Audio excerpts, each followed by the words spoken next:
Hello everyone. I'd like to welcome you all to today's Authors at Google talk. Today we have Robert Wright here to talk to us.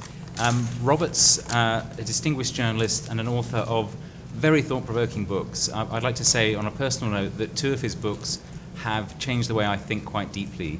The Moral Animal is a book about how evolutionary psychology affects how we behave, but drawn through the life of Charles Darwin. And I recommend that as if you're wondering why all men are bastards, you should read that book. Non-Zero is a book about the direction of human history and how it grows over time in a positive direction, not through any teleological means, but because inherently freer things outlast more corrupt things. I'm probably completely ruining his argument here, summarizing it that way. So I'm very pleased to welcome Robert here today to talk to us about God and game theory, which is the basis of his new book. Robert. Well, thanks. Yes, this talk is based on a book of mine called The Evolution of God, which actually is being published today. Today's the pub date. So I'm launching it from Google. I'm very happy to be doing that. I guess I'd rather launch it from Google's homepage, but you know, I'll settle for the physical incarnation. This is very nice. Let me show you the book, The Evolution of God. My publisher and I had a disagreement over whose name should be bigger, mine or God's. It's very hard to win an argument when God isn't on your side, and as a result, this is what we have. As the title suggests, the book is about God, largely about the past, but it's intended to shed light on the future and the present. And in fact, I have a piece in the Huffington Post today arguing that, relating the book to Barack Obama's approach to the Middle East and his speech in Cairo, and arguing that he's on the right track. The book is mainly about the Abrahamic God, that is the God of Christians, Muslims, and Jews, and follows that God through three major thresholds: the emergence of monotheism in ancient Israel, which I actually think happened later and for different reasons than people commonly say, the emergence of Christianity, and the emergence of Islam. And I focus in particular on what you might call the changing moods of God. In all of the Abrahamic scriptures, the kind of moral tone varies quite a bit between belligerence and tolerance. To take just the Hebrew Bible as one example, at one point you've got God insisting that the Israelites annihilate nearby peoples who do not worship Him. And unless there be any doubt, the God instructs them to leave nothing breathing at all, not even livestock. And then at other times you have the Israelites not only being willing to live peacefully with neighbors, but actually invoking the God of the neighbor to validate that arrangement. So they say to the Ammonites, you know, look, your God Chemosh gave you your land, our God Yahweh gave us our land, can't we get along? And you see, in all three religions, you have this kind of variation in moral tenor in the scriptures.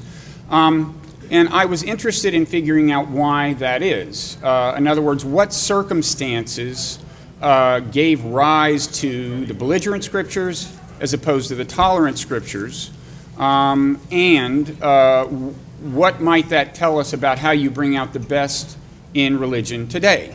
My claim is that the in ancient time circumstances that would do the job today. And I'll talk about those circumstances, but first I want to emphasize that it is the circumstances, in my view, that ultimately determine whether you see tolerance or belligerence emerging from a religion or any given group within a religion. I don't believe that any religions are inherently good or inherently bad. So when people say, is Islam a religion of peace, or is any other religion a religion of peace, I just don't think it makes sense to even answer the question, because all religions have shown they're capable of good and of bad. And I think the answers that, for why they are one way at any given point have to do with the facts on the ground, the political, the economic, social circumstances, and that's what I focus on in the book. So my argument is that the so-called religious conflicts in the world are fundamentally not about religion. They're not really about clashes of theology, even if people sometimes invoke theological differences to justify violence, okay? So it's really not about religion. It may seem ironic to write a long book about religion whose upshot is that it's not about religion, and it may not be an optimal marketing strategy either for people to get to the end of a long book about religion and be told that the subject is, irrelevant. But I don't. So I should hasten to add a couple of things, actually. First of all, the book is about a lot more than the moral development of God. I think there's something I'm trying to say something new in all three cases about these three thresholds that God passes through. But also, I'm not saying religion doesn't matter at all. I mean, there are various ways in which the scriptures do matter, and religious beliefs matter. If I had my way, I would go rewrite all the scriptures so that it was all good, and that modern believers didn't even have the option of focusing on the bad stuff in their scriptures. But I would emphasize that they do have the option of focusing on the good as well as the bad. And I try to show that in all three cases, under the right circumstances, in the cases of all three Abrahamic religions, the good can be brought out. I should also say that religion matters in the sense that once a religion has assumed a certain character, or a subgroup in a religion has assumed a certain character, is in a bad mood, so to speak, it's not going to be that you change the circumstances on the ground and there's an immediate reset.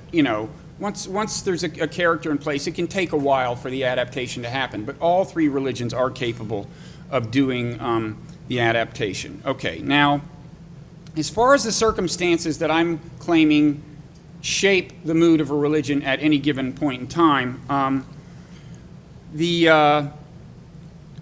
it seems to me if you're going to write a book with a title as grandiose as The Evolution of God, you should purport to derive at least one fundamental law of the universe in the course of it. I called mine the law of religious tolerance, and it's very straightforward. It involves elementary game theory, ZeroSum NonZeroSum. I assume that people at Google know what these terms mean, given that Google's business plan is to help people play non-zero-sum games with each other so that Google can successfully play zero-sum games with other companies. That's. But just in case there's anybody who needs a refresher, let me say very quickly that a zero-sum game is the kind you're used to, where the fortunes of the players are inversely correlated. So if you're playing tennis, every point is either good for your opponent and bad for you, or good for you and bad for your opponent. An exact inverse correlation of fortunes, they add up to zero. Hence the term zero-sum. If, on the other hand, you're playing doubles, then your relationship with your partner is exactly non-zero-sum because there's a perfect positive correlation between your fortunes. Every point's either good for both of you or bad for both of you.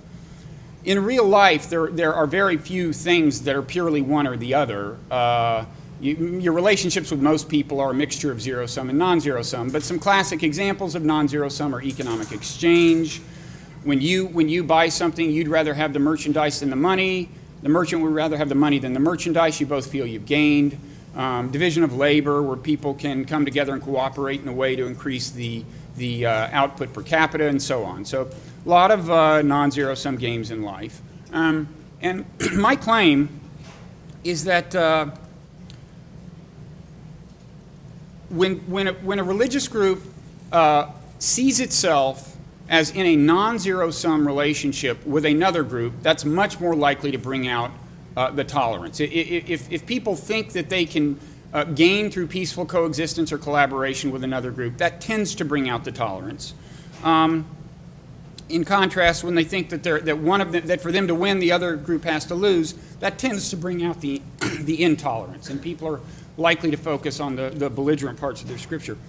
There's one kind of exception to this, which is if you're in a zero-sum situation, but you are hopelessly outgunned, you have no hope of winning, then you're probably not going to be very belligerent. And you see that sometimes. But it's not the same mindset as being in a non-zero-sum relationship with someone. Now, if this seems like common sense dressed up in kind of pseudo-formalism, it actually is, I think. If you just think about the way your mind works in everyday life, if you run into somebody and you have it looks like maybe you're going to be able to collaborate on some business deal or something, you kind of naturally tend to judge them leniently. You want to be their friend, okay? So their culture, their whatever, you're going to be open-minded. Whereas if you're competing with someone for a job or a mate, you tend to judge them in an unfavorable way. And I mean, some of you are probably better than this. I'm actually talking about myself here, basically, and I think more than 50% of humanity is like me, for better or worse. In fact, I argue that this is actually a built-in feature of the human mind designed by natural selection. People are designed to play non-zero-sum games and designed to, when they find themselves in a strictly competitive situation, to do what they can to undermine the status of the rival. One way to undermine the status is to believe bad things about them so that you can say them with conviction. So I think that's the psychological dynamic that underlies this basic pattern in all of the scriptures I made. Or at least the perception of zero-sumness led to the belligerence. The non-zero-sum situations, or the perception thereof, tends to lead to tolerance. Now, I'm going to run you through one example. I could have chosen any of the three Abrahamic religions. I'm going to run you through examples from the Hebrew Bible and talk about how I think monotheism emerged, and argue that this really, this zero-sum, non-zero-sum thing actually sheds light on why monotheism emerged in ancient Israel. And then I'm going to end with some kind of practical applications. Okay, so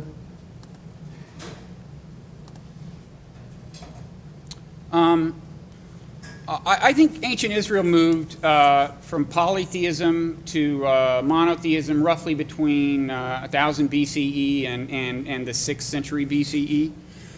If you want an example of, there's a lot of, if you read the Bible carefully, not so carefully, you run into a lot of polytheistic stuff. Here's a pretty straightforward thing from Psalm. God has taken his place in the divine council. In the midst of the gods, he holds judgment. Well, that's pretty straightforward. And there are a lot of references to the divine council, and the divine council is an idea that you see in the Middle East before Israel. It was just a common thing. There's a kind of way station in the evolution of monotheism between polytheism and monotheism. Scholars call it Manometry, which means that you insist on the worship of only one God, but you're not necessarily denying the existence of other gods. And I think Israel passed through this phase before getting to true monotheism. The kind of, by the standard reckoning of, the standard dating of biblical texts, and I should say that's a very fraught with controversy field. I'm sticking with kind of mainstream estimates on dating here, but you can always find somebody who would argue with you. But if you stick with the mainstream dating, then the earliest monolatrous utterance in the prophets, among the prophets, is Hosea, which is around in the 8th century BCE. Now, he said something that may sound to you like monotheism. He said, "You know no God but me, and beside me there is no Savior." Or he quoted God saying that. But actually, the Hebrew word underlying the word "know," "you know no God but me," actually means more like faithful subservience. It's a word that was used in treaties. If one nation was a vassal to another nation, they would use this word. So most scholars think that that's not true monotheism, and that I would say the earliest clearly monotheistic utterance is during the exile, when the Israelites have been conquered by the Neo-Babylonian Empire. The Babylonians exile Israelite elites to Babylon. And there you see, especially in a part of the book of Isaiah known as Second Isaiah to scholars, because it's written by a different guy than the one who wrote earlier parts of Isaiah, you see a lot of clearly monotheistic utterances. There is no other God besides me, a righteous God and a Savior. There is no one besides me. Isaiah has God saying a lot of that kind of stuff. That seems to be during the exile.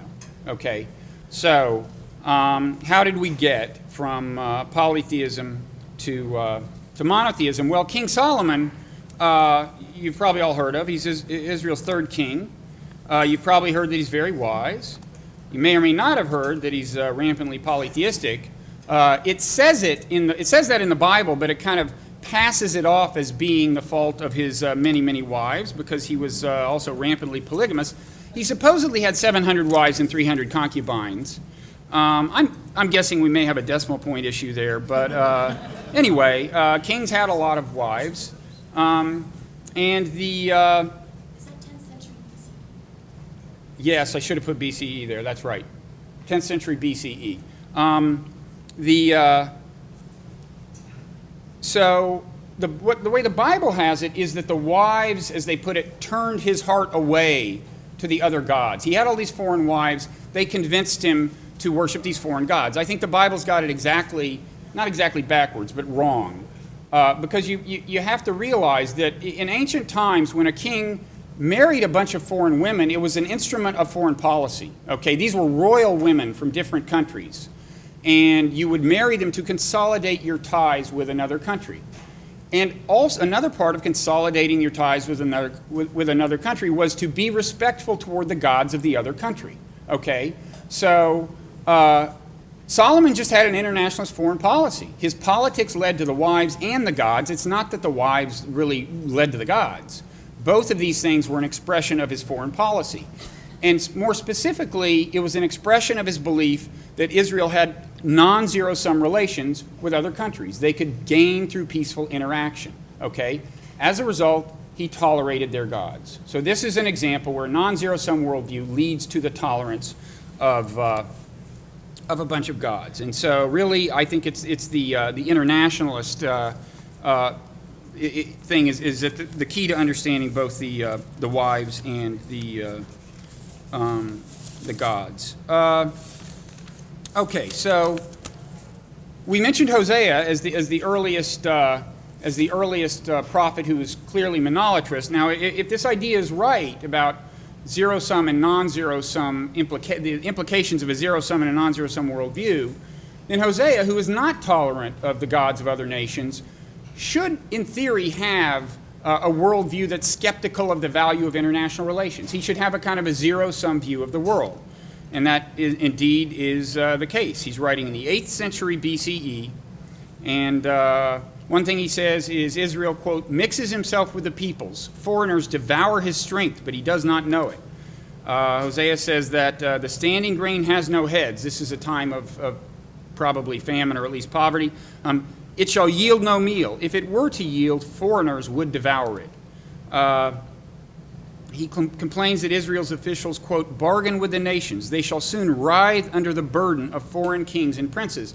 And indeed, Israel was a small country. There were great powers like Assyria and Egypt. So it was often on the kind of subordinate end of relationships. And I'm sure some people found that humiliating, including Hosea. So you get what I would predict.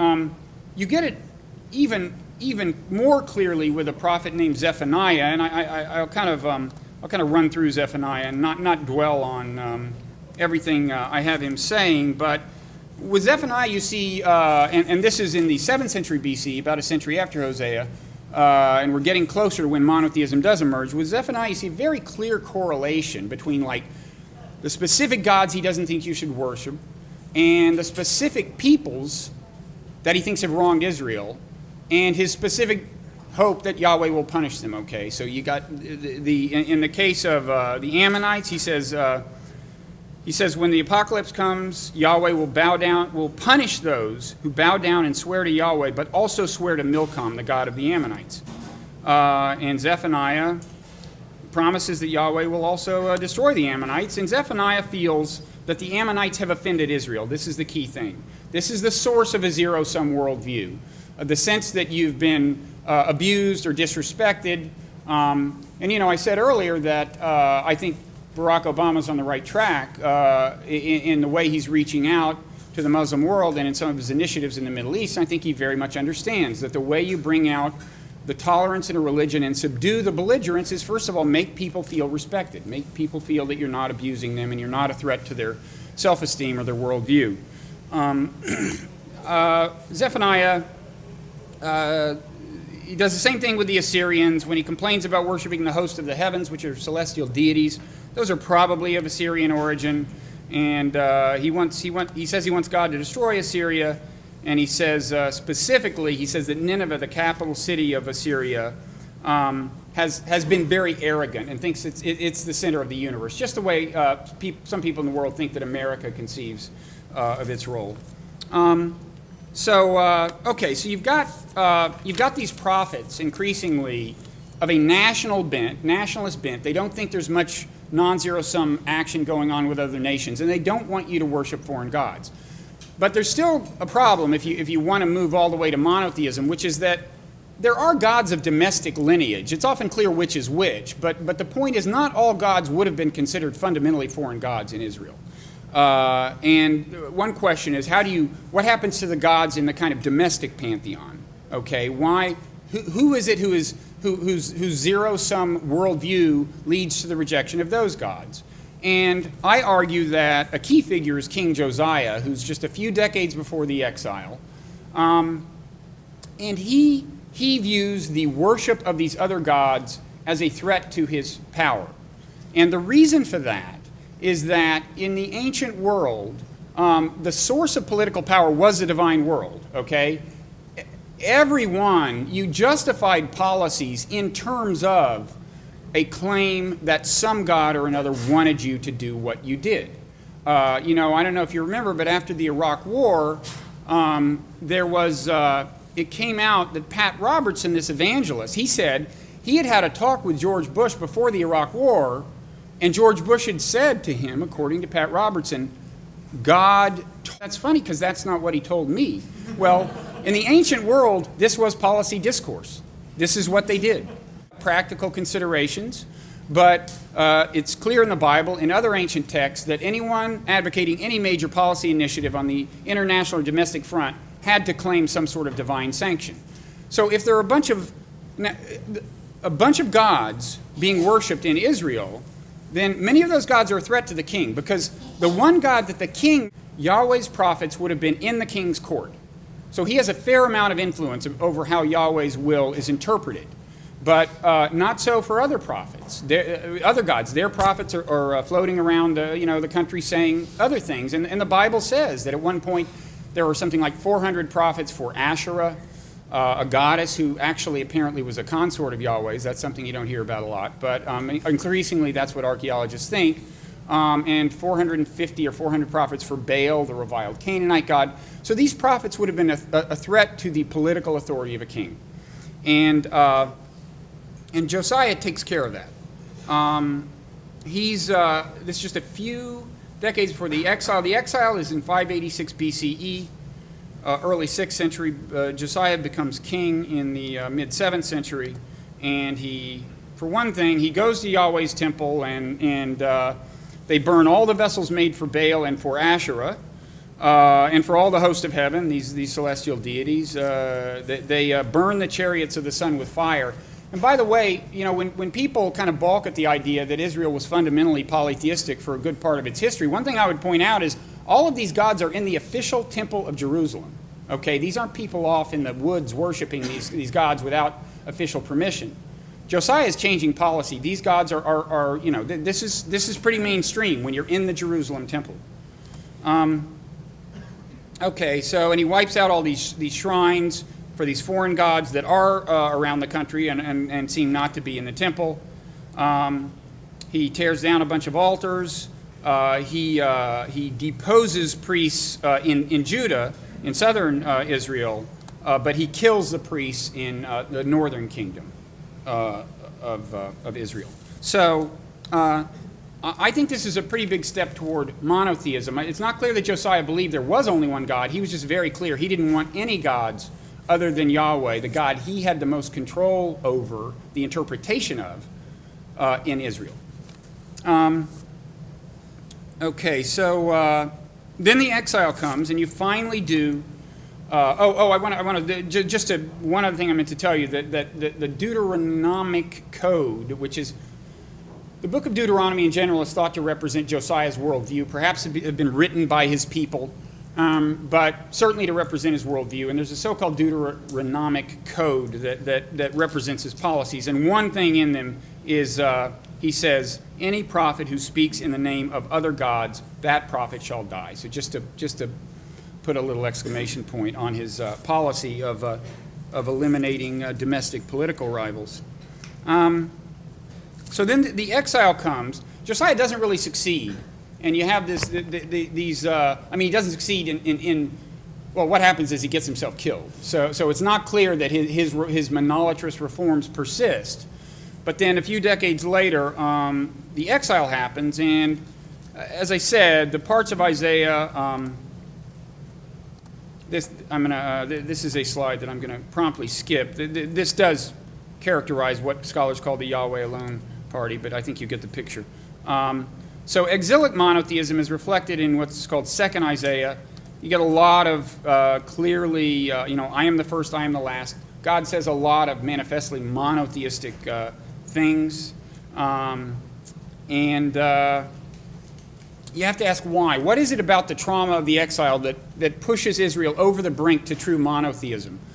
And I don't have time to kind of lay out the full theory, but I would say there's very much an air of retribution in the second Isaiah, the first unequivocally monotheistic prophet.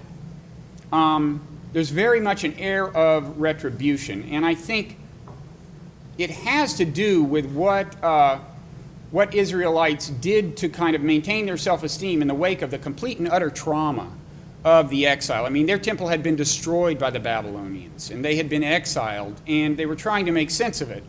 And they did it with this elaborate story that I get into in the book. But all I'll say for now is that part of the spirit of monotheism as it emerged was a retribution that kind of took the form of, not only are we going to get these our many oppressors, the many nations that have been oppressing us over the years, not only are we going to get them back and punish them, which God will do come the apocalypse, according to 2nd Isaiah, but their gods don't even exist, okay?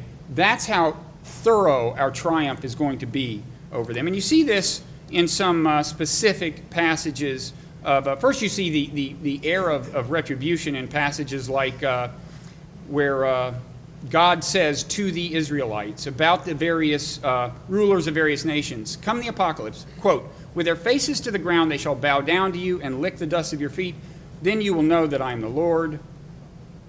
I will make your oppressors eat their own flesh, and they shall be drunk with their own blood, and so on. And sometimes there's an explicit connection with monotheism. So God says of several nationalities, they shall come over to you and be yours.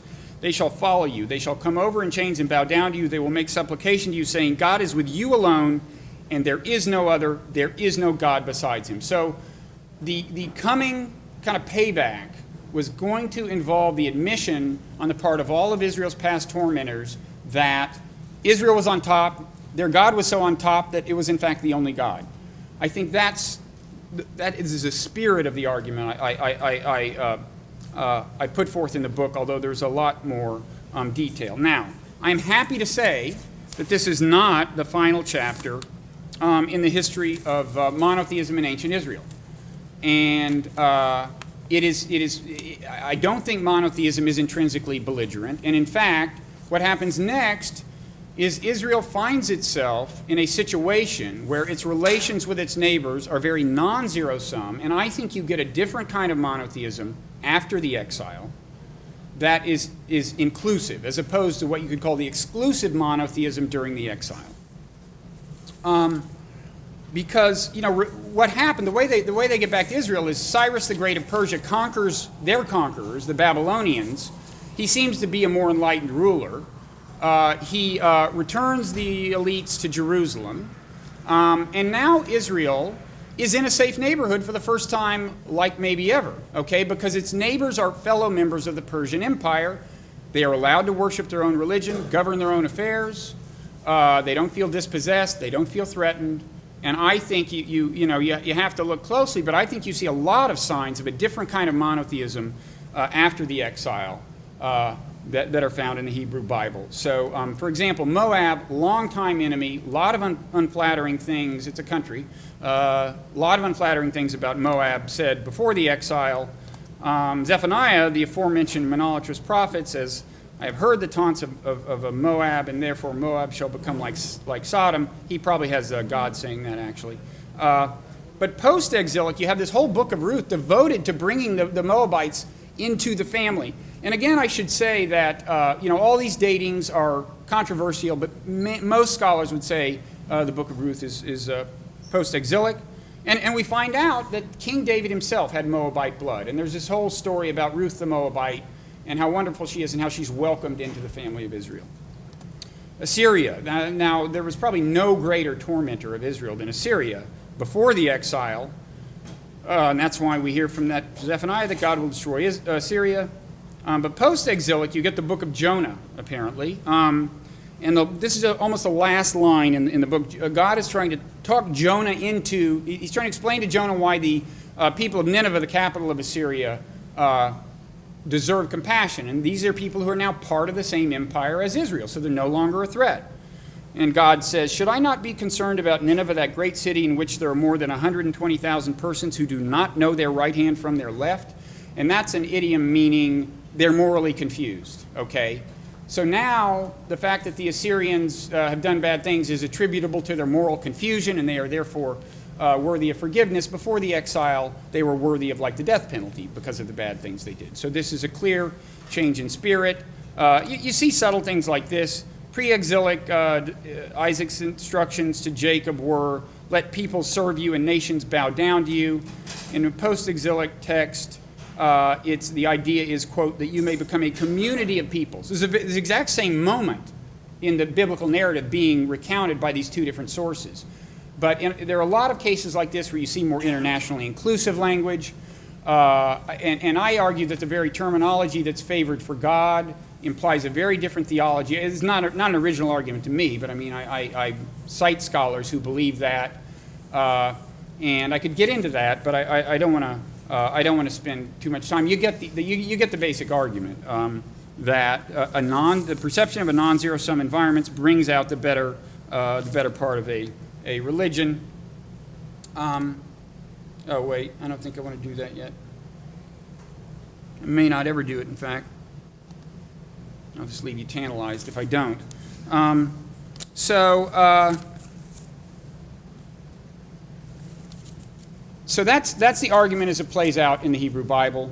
I cover early Christianity, the birth of Islam, looking through the same kind of theoretical lens, and I claim that it's that my model is validated. Who would have guessed that I would claim that in my book? But and what's encouraging to me, for reasons I'll explain, is that here we saw the best of Israel comes out when it is part of an empire. I argue that the best of all three religions comes out in a context of empire, of multinational empire. And the reason I consider that good news is because an ancient empire is the closest ancient analog to a modern globalized world, okay? I mean, what is it that's characteristic of the modern globalized world? You have lots of nations increasingly included in this scope of social organization, lots of religions, lots of peoples. There's a lot of diversity, and there is a non-zero-sum relationship among them in lots of different ways, okay? Now, some of these ways are obvious and much discussed. We know that the economy binds us in a non-zero-sum relationship so that, the global economy tends to be a correlation of fortunes among different countries. Right now, when there's a downturn, it's bad for pretty much all countries. Good times are good for most or all countries. And there are all kinds of non-zero-sum problems involving the environment that it's in everyone's interest to solve. There are also more subtle non-zero-sum dynamics that are sometimes not fully appreciated by the parties. So, for example, some Americans would view kind of relations between the West and the so-called Muslim world as zero-sum. This is this is what's suggested by the term the clash of civilizations. But when you think about it, I mean, obviously it's good for the West if people in the Muslim world are happier, because then you're not gonna see terrorism being fostered. Whereas if people in the Muslim world feel more unhappy, less respected. That's going to be bad for the West. So it seems to be clear you have a kind of a non-zero-sum relationship here. You also have a non-zero-sum relationship between the Israelis and the Palestinians. They may not appreciate it, and I probably wouldn't be able to either if I were in the thick of it. But it seems clear to people with detachment that in the long run, it's not going to be like one of them wins and one of them loses. It's like either they find a way to work it out to their mutual benefit or it's going to be bad for both of them. So the world is rife with these kind of non-zero-sum dynamics. And in these ancient empires, it was somewhat the same thing. There was a non-zero-sum relationship among the constituents of an empire. There was a diversity of nations. It was in their interest to get along. And I'm arguing that in all three Abrahamic religions, you saw the necessary adaptation, the doctrines of tolerance emerge, and they got along. So that's heartening. Let me just say one more thing about the modern world, and then, I want to leave a little time for questions if there are some. Well, maybe are there pressing questions? I could pause here. I like to, yeah.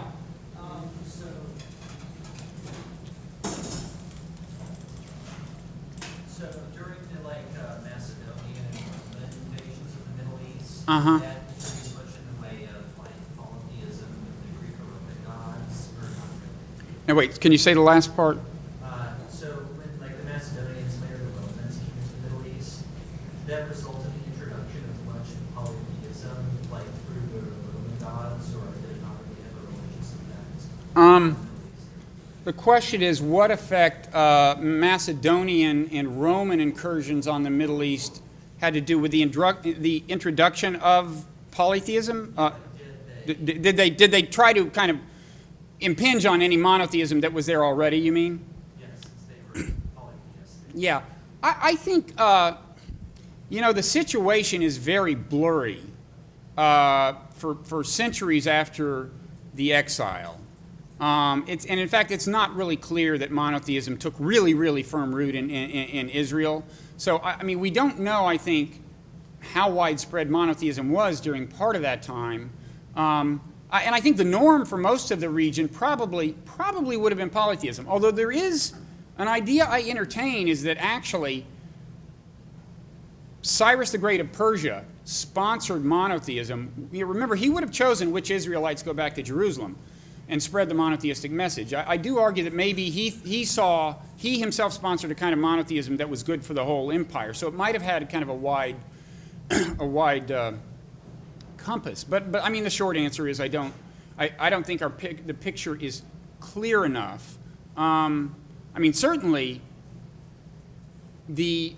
when Christianity is getting a foothold in the 1st century CE, there's tremendous polytheism in the Roman Empire that is a residue of Greek influence as well as any indigenous Roman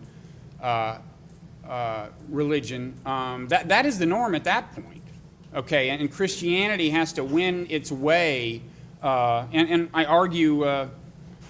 Some of you may know what positive network externalities are. I'll just throw this out quickly. If you do, you should, because it's vital to Google's success and the success of a lot of these kinds of companies, where the more members of a network there are, the more valuable membership in the network is. I argue that that's the dynamic that got the Christian church, that the Roman Empire was a big open platform, much like the PC platform when Microsoft encroached, and that in very much the same way, a little market share started translating into a lot of market share. But that's a gratuitous aside that has nothing to do with your question, and I'm sorry that I can't answer it more directly. So, thank you for being here. It's fascinating stuff. Watching your earlier argument that as people perceived their relationship with other people as more and more zero-sum, you get a ratcheting up of monometry, monotheism, and a kind of vindictive monotheism. But then as they see a non-zero-sum game available to them, you may see a more tolerant monotheism, but you don't see a ratcheting back down away from monotheism. And my question is, when you get people who strongly believe, there is only one God and He is the only Savior, Yeah. or, I am the way and the light, and none come unto the Lord by me. Right. How does such people perceive anything as a non-zero-sum game when their cosmic view is so absolute?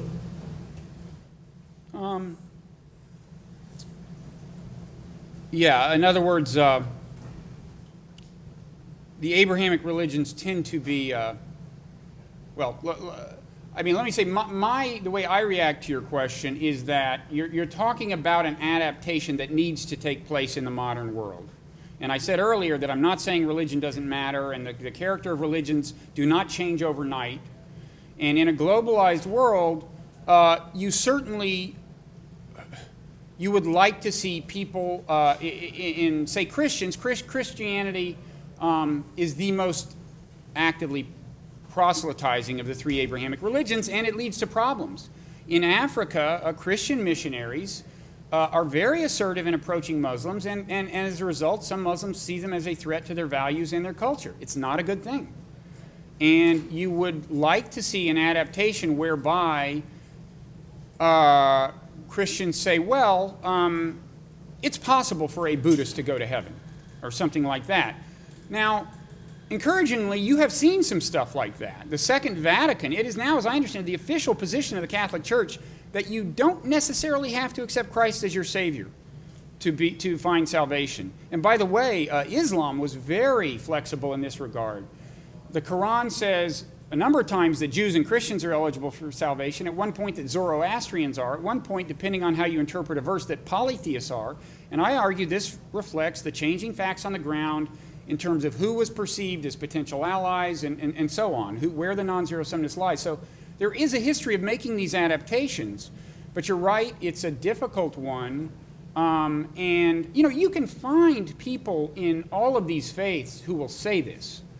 And the trick is getting more and more people within their faith to buy into it. But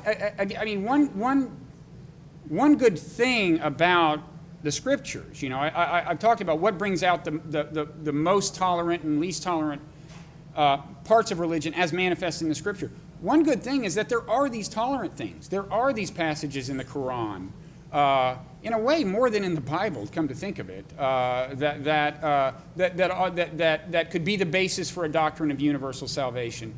In theory, it would take some, creative doctrinal re-engineering. It's a big challenge. You're absolutely right. I have two quick questions, and if you have time and information to answer both, please do. If not, you can switch.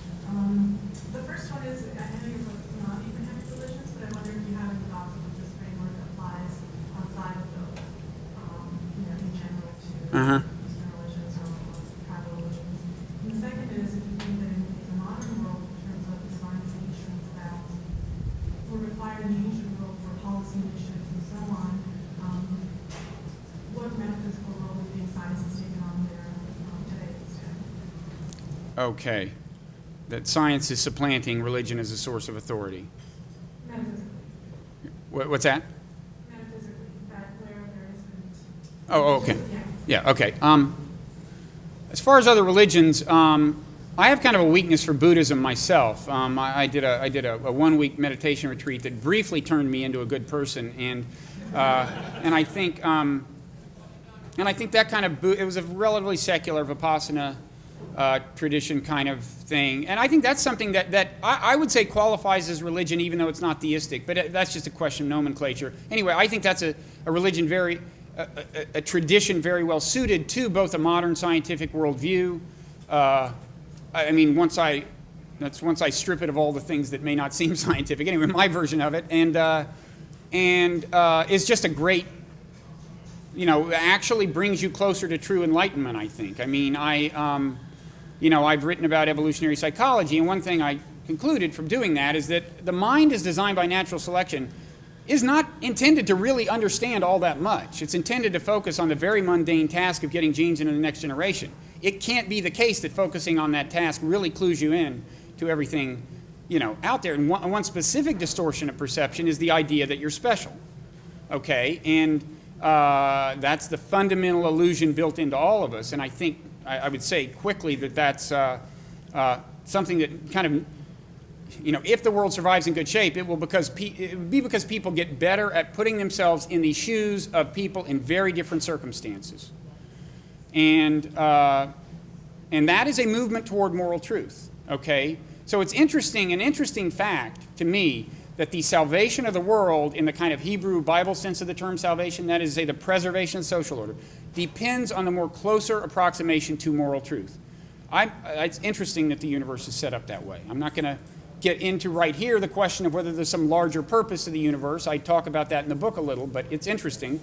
And I think you've seen it again and again in these ancient religious traditions, that at their best times they succeeded in expanding what I call the moral imagination, allowing people to appreciate the fundamental worth of people in very different circumstances from theirs, and even being able to to empathize. So that's not even close to an answer to both of your questions, but maybe if we're short on time, I should promise to get back to that in the event that there's any time left with no questions. None of the text that you showed up on your slides was originally written in English, and they've all been translated at various points in history, various languages, and translated from other translators. Each had their own state of the world or political views when they made their translations in the first place.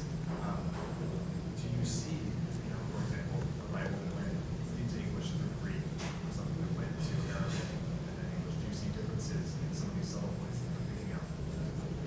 Oh, yeah, one thing you become aware of is just the difficulty of translation. You see this especially with the Quran, I would say. There's tremendous diversity of meaning, because in part, it's a very big problem, and I made my choices about how I was going to handle that. I could get into that. I have a note on translations in the book, but I also I try to show how the traditions have used the leeway afforded by the difficulty of translation to sometimes distort what I think is actually in the Bible. In particular, there has been this desire on the part of, in the Judeo-Christian tradition, to claim that monotheism was firmly rooted early and what was kind of the norm, but except for a few variations. And I think sometimes you see them taking the English Bibles and even the Masoretic text, which is the earliest written and preserved Hebrew version. I think both of those have been corrupted to some extent by this desire to tell a story of monotheism as being very early. But it's difficult, and it's tempting when you have an argument like mine to kind of cherry pick your translations. And I talk about in the note on translations about how I tried to avoid that with the Quran especially, but it's a problem. Kevin? Possibly related to that, is there a difference in the textual traditions between the three Abrahamic religions? With the Judaic one having a form of discussion around the Torah, the Christian one basically setting doctrine a while back and then schisming. And whereas in the Muslim world, there's a doctrine that the later text overrides the earlier text, so that the later part of the Quran is more definitive than the earlier parts of the Quran. Is that affected how this is played out in the world? And what did you say about the Torah? No, I didn't hear that part. The Torah has a sort of core text and a lot of commentary around it from many scholars over the years, and that's part of what Right. studying you did. Well, one thing I'd say is that, I guess happily, mostly for the better, the religions have, certainly Judaism and, well, all religions have found a way of engineering almost whatever doctrine was needed after the writing of Scripture by using certain interpretive rules, okay? So there's the whole Talmudic tradition in Judaism, which lends them a lot of creativity, happily, because there's some pretty gruesome parts of the Torah. In the case of Islam, you're right, there is in the first instance this idea that the parts of the Quran revealed later, and this is a way of dealing with the fact that there is so much diversity in the Quran. There's plenty of tolerant verses in the Quran, and then there are these belligerent verses that come from the time when Muhammad is actually at war. And it's a little unfortunate that the rule that developed was the later verses are given more weight than the earlier, because there are more belligerent verses in the later period. Now, on the other hand, there is this doctrine of the hadith, the sayings of the prophet. Okay, leave aside the revealed Quran, then there's this tradition of things he is said to have said that aren't in the Quran, and those are invoked in a constructive way sometimes. For example, you've heard about this question of, well, does jihad mean holy war, or does it mean an internal struggle? Well, the earliest version of the doctrine, which is post-Quranic and post-Muhammad, the doctrine of jihad, I argue, is not in the Quran, but it emerges pretty early as a tool for building an empire through conquest. But then later, when it's like when the conquering is over and you really want to justify a different set of values, you get this idea of jihad meaning something different, meaning the internal struggle. And so there is this saying attributed to the prophet that calls that kind of spiritual jihad the greater jihad, and calls the military jihad the lesser jihad. So there is post-Quran, even given the interpretive rule you alluded to, which seems to privilege the later verses, there's the evolution of legal doctrines that in various ways dull the doctrine of jihad, and sometimes they are grounded in these claims about what the prophet said, and so, these religions tend to generate a means of interpretive flexibility, but it's not all the same in all the religions, and you'd rather it were easier. Yeah.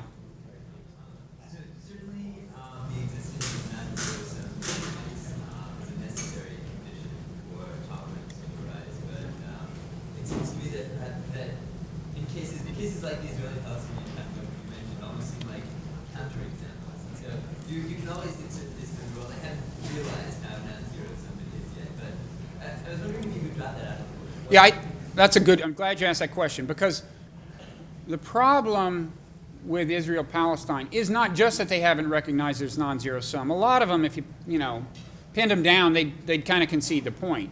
Speaking it as Israeli, Yeah. yes. There are two famous obstacles to solving non-zero-sum, to playing non-zero-sum games to a successful end. One is communication, and the other is trust. Okay? You have to either believe that the other person is going to follow through on their commitment, or you have to believe that they are legally compelled and there's a policing authority that's going to do it. I would say it's in the trust realm that the biggest obstacle there lies. Now, I think in another realm, the way Americans think of the Muslim world, I think sometimes it's just a perception problem. Because some Americans, like the only Muslims they see on TV are like burning American flags in Iran. They overgeneralize and take those to be the Muslim world, and they think, well, those are the enemy. And they're right, those are the enemy. That's not a non-zero-sum relationship, but it is in our interest. As I said, our relationship with the Muslim world more broadly is non-zero-sum. It's in our interest to understand their point of view for that reason, and also just to understand what circumstances gave rise to the radical version, if that's something you can change. And a problem is that I think the human mind was designed specifically to not be able to truly understand the motivation of enemies, of people that you're in a zero. I think that's designed in by natural selection, and in this case, that gets in the way. Well, I think that there's a lot of explanatory power in this zero-sum versus non-zero-sum principle, but I'm not convinced that it's the totalism that you seem to be putting it out there. Like, if you look at Osama bin Laden, he came from a very wealthy family. Why didn't he just have non-zero-sum mutually beneficial relationships with the West when he clearly could have? Oh, I think that has to do with human psychology and the development of your conception of yourself, and the fact that Nothing to do with the religious doctrines? Oh, look, if the religious doctrines hadn't been there for him to latch on to, we might have had a much happier outcome. I'm not denying that. On the other hand, if you look at one of his mentors, or a guy he claimed as his intellectual father, a guy named, I don't know how you pronounce it, it's Qutb, who ushered in this radical frame of thought in mid-20th century. If you read, he wrote a famous book called Milestones and was later executed by Egyptian authorities. If you read him, he starts off by complaining that the mainstream Muslim intellectuals are interpreting jihad as a strictly defensive doctrine. In other words, you don't go out attacking people unless they attack you. And he's complaining that that's become mainstream. So that just illustrates that, you know, the doctrine itself, mainstream, it changes over time. It wasn't, in other words, when he came on the scene, there wasn't even much of that of the more radical doctrine floating around for him to latch onto. But something made him look for it. And as far as what made Osama bin Laden look for it, I would just say people aren't in this world just for money. You know, we all have to find a way to gain recognition and social stature and so on, and we have grievances. It's very complicated. When I talk about non-zero sum, I'm not talking only about money. And in fact, when you perceive that you are not getting respect, I would call that an example of a perception of zero-sumness. Yeah.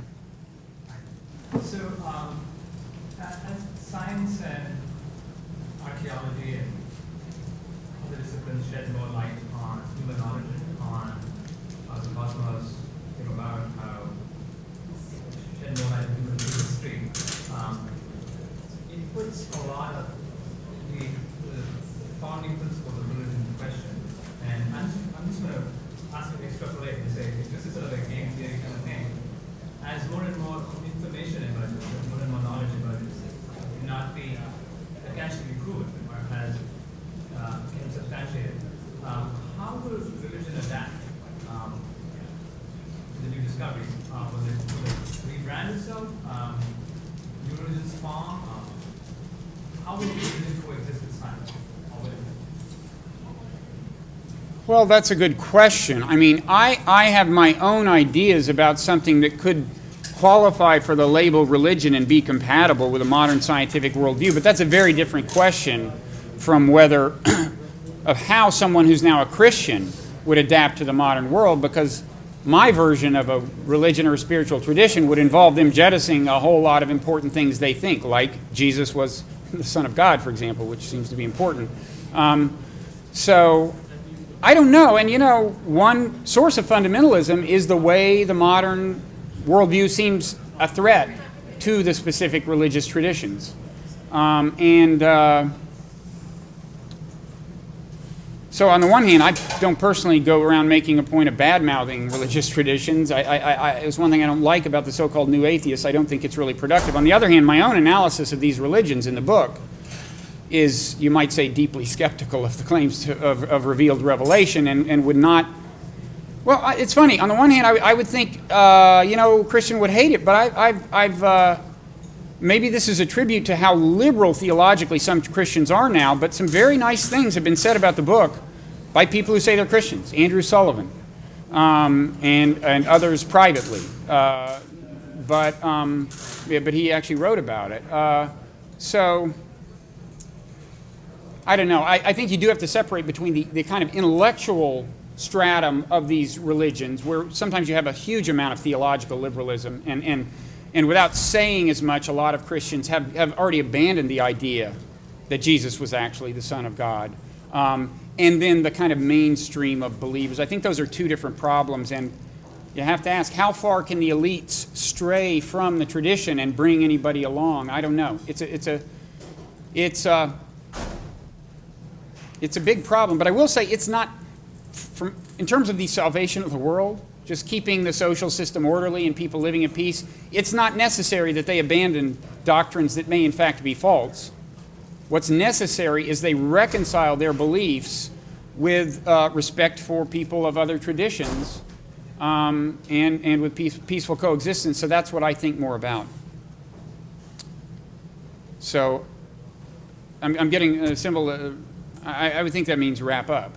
It doesn't mean let the videographer continue to film you as you talk about your book. It means wrap up. Okay, so thank you.